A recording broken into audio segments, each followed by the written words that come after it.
Sneakers and Cleats, the podcast.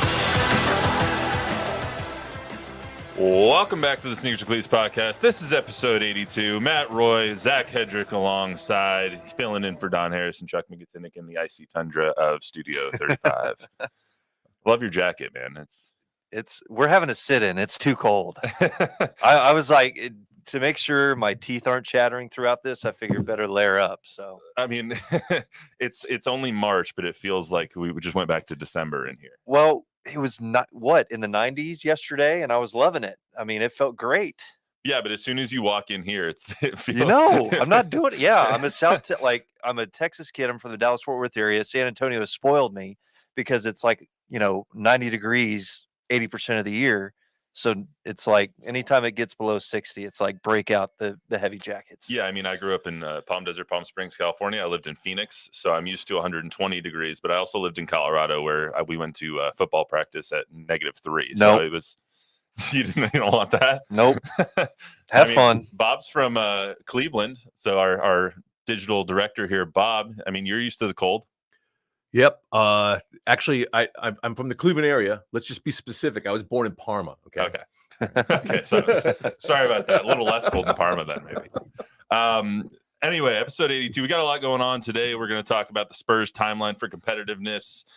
Jerry Jones comments on Dak. Dak's comments on Jerry Jones. Plus a little bit of what some of the rumors coming out of the combine were. Plus a very interesting poll on ESPN that has the Rangers as one of the most likely teams to miss the playoffs as one of the playoff teams from last year. So that'll be interesting as well. But as always, we start with our number game, episode 60 or 82. So what does 82 remind us of? I know, Bob, you want to take the Ozzie Newsome?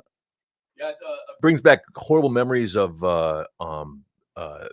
Ozzie's play where they were the Cardiac Kids with Brian Sipe, a quarterback. And they threw an interception right down at the 13-yard line. And all right, well, there's your Browns history. Still not bitter.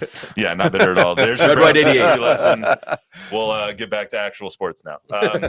Jason Witten is obviously the one for all of us here in Texas, I think. Well, he 82 for me. That's the one that leaps right to mind. Yeah, great Cowboy, great human being. I mean, Walter Payton Man of the Year award winner for the Cowboys too. So yeah, he's the one that leaps right to mind. You mentioned the Rangers at the beginning. I mean, a current number 82. I mean, he still has his whole career ahead of him. But Wyatt Langford, he's somebody to look out for. So I didn't even look at that. That's a good one. I mean, I wonder if his number will change if he makes the big league roster. I mean, 82. That's a very spring training number. It is. There's not a lot of 82s out there. I think that I was looking through Baseball Reference just to make sure I wasn't missing anybody. I think there's like 6 82s in the history of Major League Baseball. That's a call-up number. Yeah, 100%.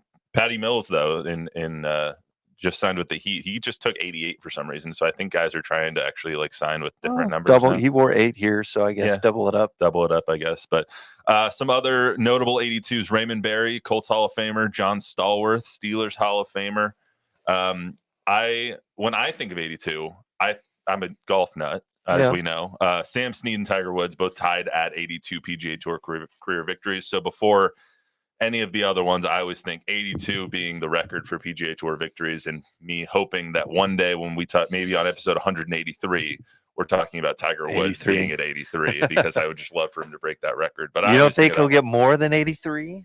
At this point, I just want to make a cut, man. Yeah. Well, you and I think we're watching the Genesis the other day, a couple of weeks ago, and he had to withdraw it. Some flu, stomach thing, whatever it was. I mean, he is definitely slimming down the calendar in which events he's going to be playing.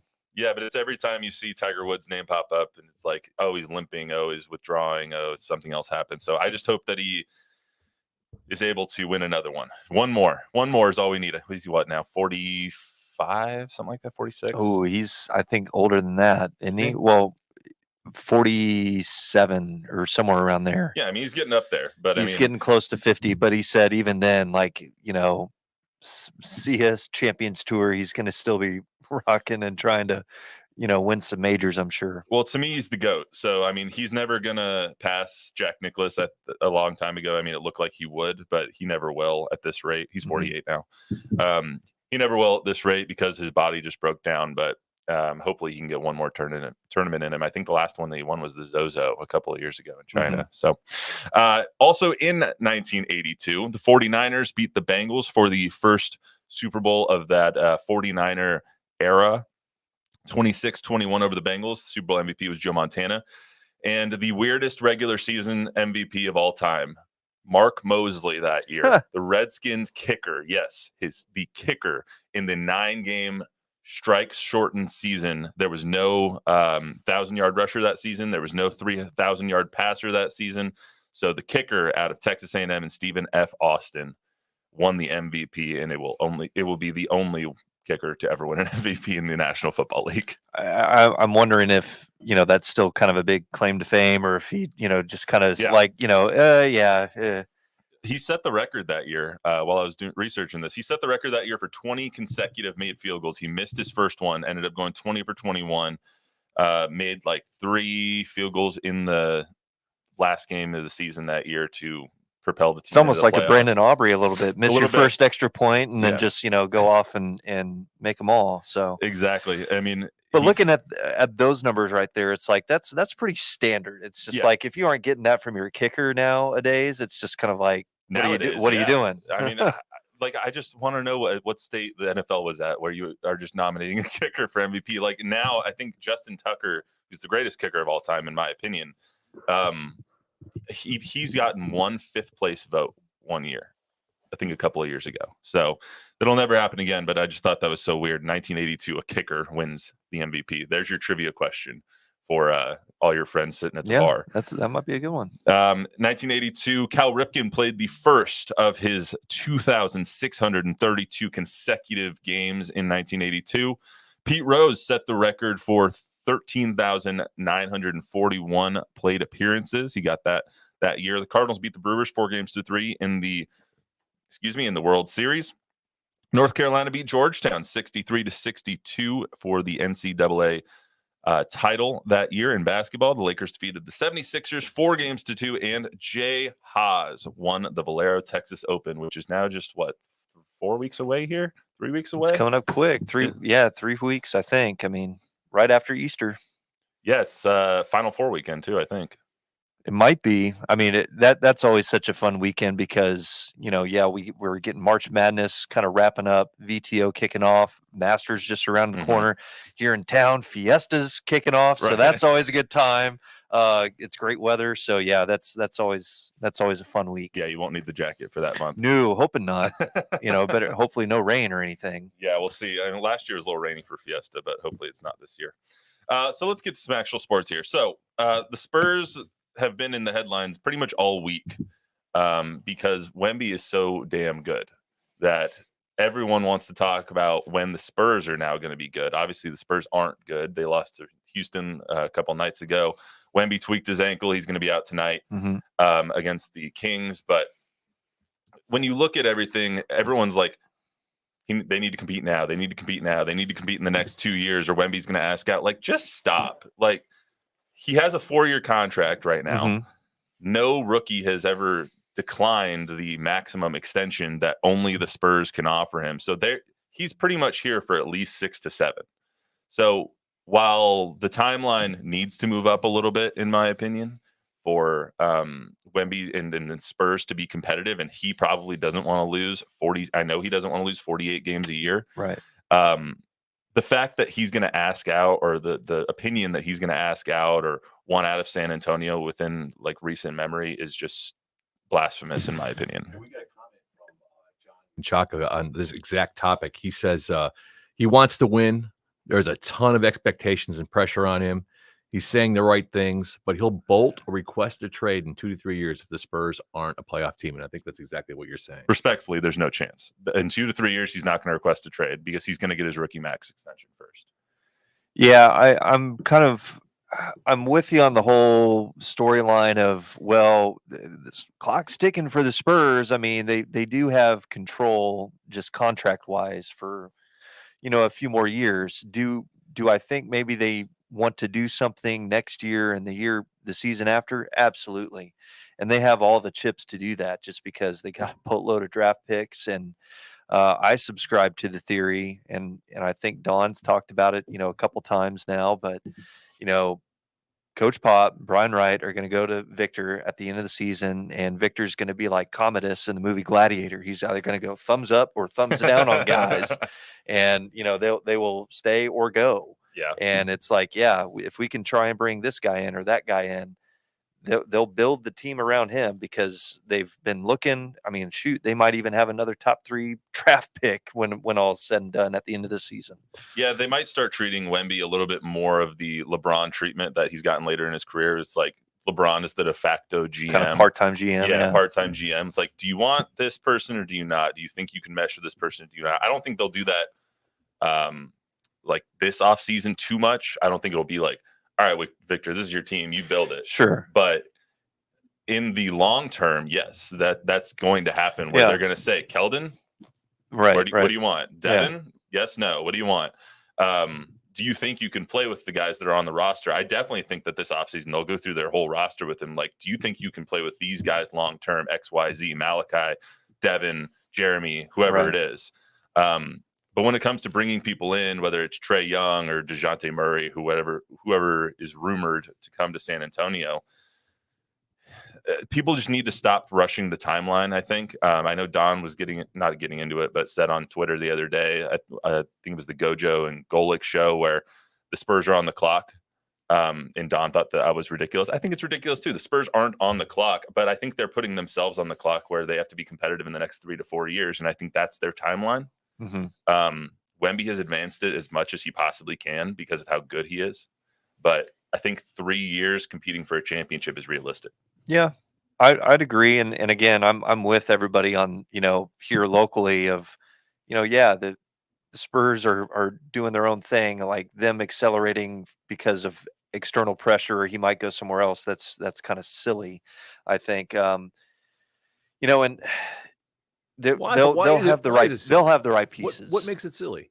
Like why if the kid wants to win? Sure. And they'll find the right people, because I think it's silly just because we don't know the nature of Wemby and Coach Pop's relationship.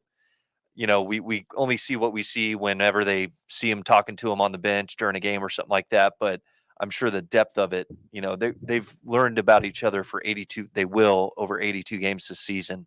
Now, when they spend a whole off season together and really get to know each other and okay, yeah, I've seen you play for a season. Now we can kind of talk more of what fits, what doesn't, how do you want to play? Who do you want to play with? I think all of those conversations kind of will be had after. But you're making the assumption that that'll be a positive experience. I think it will be, just because of everything that Pop has said. Wemby is mature way beyond his years and everything. And that's something that these guys on the current roster are realizing. And I think they're coming around to the idea of, hey, this is the guy, and either we're getting on this train or we're not. I think the problem with this entire season for the Spurs stemmed from that first press conference that Pop had, where he said that winning is important this year. Because I think he led all of us down the wrong path to think what the expectations were going to be. That they were going to be competitive. Right. And so when you go through that 18, 19 game losing streak at the beginning of the season, and your experiment with Jeremy Shohan fails completely with him at the point guard, like the entire expectation of your roster goes down the tubes immediately. When we were coming into this thinking, oh, maybe you're going to try and win. You start out 3-2 with 2 wins over the Suns in Phoenix. Right. And then you go on this huge losing streak. Everything goes down the tubes and everybody's expectations come off the rails. And now you're starting to kind of piece things together and see just how genius and generational this player is. So now everyone's like, okay, well, maybe winning is going to be important next year. And maybe it is. Maybe there'll be a 500 team next year. But the fact that he said that Pop said that at the beginning of the season, I think just kind of messed everybody up. Yeah, I think a lot of people latched onto that and go, okay, here we go. We're back. And it's like, well, this kid hasn't even played an NBA game yet when he was saying that. And now that we've seen him play for a season and we'll see him play for a season, I think they've kind of figured out, okay, here's what everybody cannot do. So now how do we bring in the people that, we want them to do what it is that will help us win? So we've got a couple of comments from Texas Taurus. He's listening or watching on YouTube. Thanks for watching. He says Wemby will walk, and he also says that Spurs need to give refunds to anybody who bought season tickets. I don't know about that because I went to the Milwaukee. I think the last game I went to was the Milwaukee game in early January. I think it was like January 5th or something like that. That was one of the most phenomenal games I've seen in a long time. Yeah. that was one of the best performances the Spurs have had all season too. So Yeah, I know they've had a lot of stinkers, but that one was good. well, and I went to a Washington game. I mean, it's still seeing it live in person is kind of a totally different experience. Just, I mean, it's one thing on the screen, but then when you get to see him in person, it's a pretty fun thing. So I would say is for the Wemby is going to walk crowd. I would say if they're not competitive, and by competitive I mean top 6 seed in the Western Conference, in the play-in picture. I think the play-in picture within 2 years and the like championship Western Conference Finals picture within 3 years, then I will consider Wemby walking an actual possibility. And here's the other thing of saying, oh, he's going to walk. Well, what happened? Like, say hypothetically here, they go out and make a move and they get a good point, a great point guard or something that can facilitate and also help score and everything like that. Then what is this crowd going to be saying? Right. If, oh, he's walking. Because then if you have like the Batman and Robin type dynamic with Devin Vassell, as Nightwing or something, the third guy, then it's like woman over here. It's like then it's like, okay, now you're starting to build a deck. You got a team, So I know everybody's like wanting to, ooh, yikes, it's bad. Like, okay, well, tranquilo, we're fine. Luis's My bad. face when yeah, I mean, if they go out and get Trae Young, we're having a completely separate conversation. Yeah, I don't particularly want them to get Trae Young. I'm not a Trae Young fan, but that's a whole different conversation than we're having right now. So, hey, just one more comment from let's do it. Our guy Texas Taurus. He said, "How many years should people trust the process? How many years? As long as Pop's in that building, the process should be trusted. I mean, he won you 5 championships. He had competitive teams for 20 plus years. Now that we've had 3 losing seasons and have a generational talent, this will be the 4th losing season. I think you need to trust for at least another 4. I mean, I don't know how much longer Pop's going to do this, but he's not going to leave this organization in a bad place when he does leave. Well, he got I think a 4-year deal or something like that. That's going to take him to like 80 or something. So, I mean, I don't think he'll coach maybe for all of those years. He might, once it gets to a place, he might be handing over the keys to somebody else. But a coach that is brought up in the system and everything, knows the Spurs way, and says, "Here you go. You've got the Lamborghini now. Go fire it up." Yeah, I would trust the process for like 3 more years, because I'm pretty convinced that this offseason, they're going to go get somebody. Yeah, let the rookie contract play out. Yeah, the rookie contract once he signs that extension, then you got like 2 more years after that. So it's going to take 6 years. I would be surprised if the Spurs aren't uber competitive in the next 3. So that's how long I would trust the process for. All right, let's get to the Cowboys a little bit. So the combine now come and gone. Rumor season is in full swing. Rich Eisen of the NFL Network and the Rich Eisen Show said, quote, "The rumor I heard multiple times or multiple people at the combine is Jerry Jones' definition of all in is to make Dak play out his walk year and not extend him, at all, and just eat the cap hit. So that would be a $60 million cap hit. That would be probably 23% of the cap if my math is correct. Good or bad idea if they just say, you know what? Mike Zimmer's on a 1-year contract. Numerous other coaches on a 1-year contract. Mike McCarthy's in the last year of his deal. Dak, you know what? If you succeed this year, you win the MVP, you win us a couple of playoff games, you can bend us over a barrel next year and we'll pay you.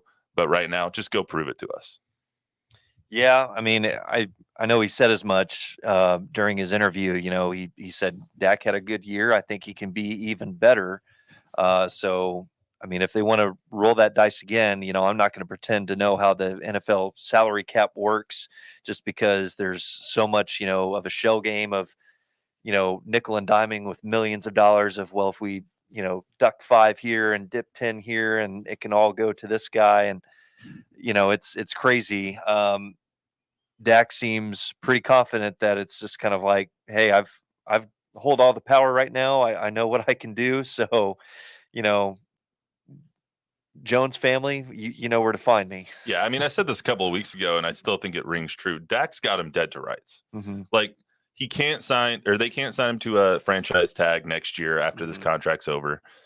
They can't trade him without him acknowledging or allowing that trade. Like, he has them dead to rights. They have no negotiating ability except for to say, you know what, play this out or walk. That's their only leverage. So of course they're going to say that. So of course that's the rumor, because that's literally their only leverage, is threatening to let him walk. And that's not even that good a leverage, because he could get $70 million on the open market. Yeah. Well, and I think it signals to me too, it's just whether they let him walk or not. It sounds like, hey, Trey Lance, you're next, bud. And I mean, it could get really dark really quick for Cowboys fans, if Dak does leave, because then it's just kind of like it might as well just be blown down to the foundations and you're starting all the way over. Yeah, I mean, I saw a rumor the other day that Trey Lance was a candidate to be traded to the Minnesota Vikings. And so I don't even know if Trey is going to last that long. They still have Cooper Rush for a couple of years, or at least next year, I believe. But this whole Dak cloud that's hanging over the Cowboys is just dominating every conversation, because it's the quarterback of the team with the star on their helmet. Right. And so I feel like they don't even want to get this deal done very soon, because it's still in constant conversation about Dak's contract, about the Cowboys, about how this is going to work with Micah, about how this is going to work with CD. How are you going to fit these free agents in? What's going to happen with Tyron Smith? It all revolves around what happens with Dak Prescott. And so when you have that big of a center point, I don't think Jerry actually wants to get this done anytime soon. I think yeah, and who knows really? I mean, Steven's the one that kind of, I think, manipulates the cap and handles all that. Not that, I mean, Jerry knows a thing or two about that too. I mean, he's been in this biz for 30 years, so it's that. I mean, you might as well flip a coin on. It's like, and whatever it lands on, it's just like, well, that's as good as chance as any is what they will do. Because it's. You can see it happen one of two ways, and it's like, well, to me, each is just as likely as the next. I feel like Cowboys fans are split too, and anybody watching on YouTube or listening right now can let us know. I feel like Cowboys fans are also split.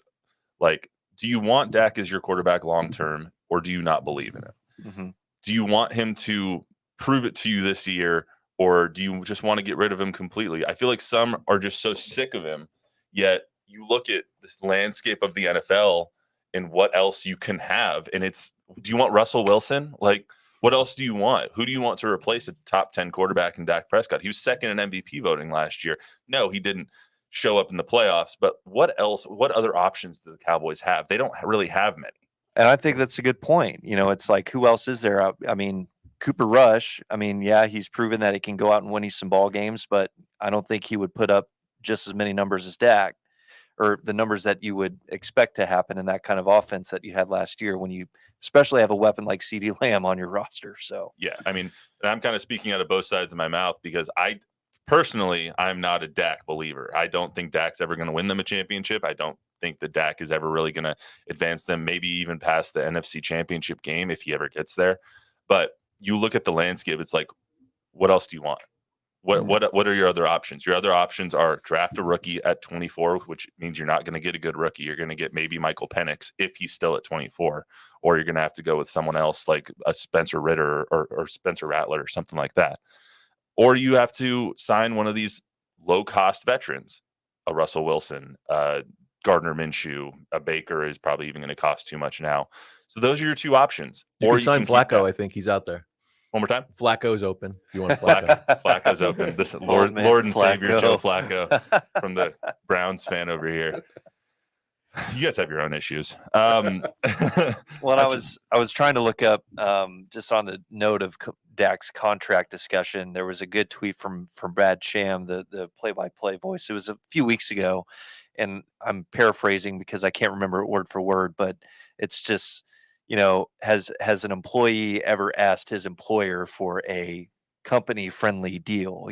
So that's the situation that Dak is in. It's just like, yeah, as you said, he has the Cowboys dead to rights. So it's just like, yeah, it's at an impasse right here. Who's going to blink first? And I know Chuck is of this mindset. It's usually Jerry because he tries to talk a big game and talk tough, but then he's going to roll over and kind of show his belly a little bit. Well, he proved that last year with Zach Martin. Yeah, he did that at once camp, again. So, and who knows what, March 13th will be interesting to see who ends up where. And yeah, if the Cowboys actually do make a financial move and say, here's what we've done with Dak, now let's go out and get some more players. Well, Chuck's constantly under the belief that all three, Dak, CD, and Micah, should all take less. And in what world does that actually make sense for the player? Micah is on a first round contract right now, of course. That's not that much money as compared to what he's going to make. He's going to make 33, 34, 35 million dollars a year. CD Lamb is going to make $30 million a year. If you pay those guys what market value, you're not going to be able to keep all of them. I get it. I'm of the belief that CD Lamb would be the one to walk and should be the one to walk because we see in this draft. Right. We see in this draft how replaceable receivers are. True. That's tough. You'd hate to see him walk out just because that's a guy that Mike McCarthy drafted, and so that's one of his guys, that coming from a Sooner. Well, not only, yeah, sure. But not only that, but he's proven that he is a top tier receiving talent. Yeah. I'm not saying he's not. I'm just saying if you have to keep two out of the three. Yeah. You can probably interchange him. It's a little bit like a running back, but then who do you have as a number one receiver stepping in? All I'm saying is that the receivers are far more replaceable than a quarterback is. I'd agree with you on that. So, you have four receivers starting in a game and just one quarterback. You need to make sure you have your quarterback. You have to make sure you have your DN/linebacker, whatever they're going to have Micah play. So, Bob, any comments on Cowboys before we move on? No, we're good. All right. So let's move on to, I saw this really interesting thing on ESPN. Last thing we'll get to before we get out of here. ESPN had an article this week where they basically ranked the teams that made the playoffs last year by likelihood that they would not make the playoffs this coming season. So basically, out of all the playoff teams last year, the Marlins had the best chances not to make it or the worst chances to make the playoffs. Milwaukee was second. The Rangers were third. The defending World Series champions, Zach Hedrick's Rangers, were third on the list. I think they had a 47.9% chance, if my math or if my mind is telling me correctly. I don't get it. They're not in a strong division besides the Astros. The AL, I want to say the AFC, the AL is relatively open when it comes to the wild card spots. I know the AL East obviously is stacked. Yep. The West is a 2-horse race because the A's are dog crap. And Shohei Ohtani. The Guardians aren't going to be great this year. The Twins are going to be okay. The Royals are going to be crap. Like, there's not that many competitive teams. I don't see how this makes any sense. Well, I haven't seen this article or anything. So this is, they made the playoffs last year, but not make it this year. What is it, a poll? What were their metrics for this? So that's just my question. They have a BPI, and then they have somebody who kind of goes through and puts their opinion on. I think it was Sean Doolittle is their writer for it. So. Okay. Well, I'm not sure if he knows something that we don't. I don't know. It is a long season. He said it was because of the injuries that they already have with DeGrom and Scherzer and the back end of the bullpen. And relying on an offense to duplicate what they did last year is unlikely. Sure. Essentially. And that's the thing. You had a really strong and potent offense last year for the Rangers. The thing is, both for pitching and hitting in Major League Baseball, it is a marathon. It's 162 games. Injuries are going to happen, not just to the Rangers, but to everybody across baseball. Nobody gets through unscathed. So, who steps up, who fills in, and really for the Rangers, I think, can they just tread water until June, July, when they start getting these arms back like a Scherzer, DeGrom, all these guys? And if you add that to a starting rotation that has kept you in the running, then hey, all right, we're going to add a couple of future Hall of Famers. All right, let's roll the dice and see what happens with that. Yeah, a friend of mine is beating his chest. He's a huge Rangers fan. His name's Steven Perez.